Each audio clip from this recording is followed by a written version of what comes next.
No, look, this is a genuine issue that's going on. Because of the war, oil supplies are affected, oil production is affected, oil exports are affected. The result is prices are going up. You may remember when the war started on 20th February, crude oil was $65 a barrel. Today, it is around $120 a barrel. So we have to do everything possible to reduce prices. This is why the American sanctions on Russian oil, the American sanctions on Iranian oil have been waived so that people can buy that and thereby prices go down. Law of supply and demand. If you are able to buy all that oil, then the quantity of supply goes up. Even then, because of the war, the normal amount of oil in the market is not there. So it is still a very serious issue. But frankly, you already know that yesterday our prices at petrol pump went up by 260 a litre.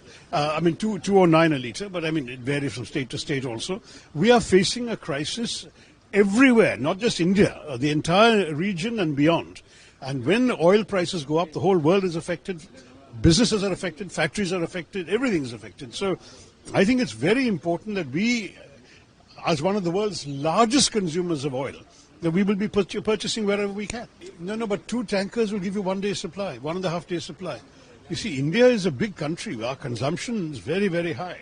And we are dependent, I believe, 60 to 80% on oil coming through that area from Qatar. And Qatar itself is not even producing, not oil, I beg your pardon, gas, coming from Qatar and through the Strait of Hormuz. And therefore, if Qatar is not able to produce and ship the gas, we will all be in trouble. I'm afraid it's not just restaurants. You're talking about factories are shutting down. You may have read that in Surat, the ceramic business. They've had factories closing and people are losing jobs. It's a very serious situation. This war is already affecting everybody. We want this war to end as soon as possible. The urgency of publicly calling for the war to end cannot be greater. This is a very big mistake. It should not have been done. The fact of the matter is that in a democracy like ours, watching a film is a freedom of expression. If you don't want to watch it, don't watch it. But the film should not have been banned because it has nothing to do with government-to-government relations. The Indian government didn't make the film. The Indian government is not sponsoring the film. It is the democratic right of Indians to watch the film. So they should not have got involved. This entire law on the basis of which this ban has taken place ought to be reviewed. And I intend to be I've already raised the issue publicly on social media. I don't believe that we should be banning books, films or anything on the excuse of government-to-government relations. A government, you conduct your own relationship with another government. But what your people are watching, reading, seeing, viewing is not their business. It's certainly not the business of another government.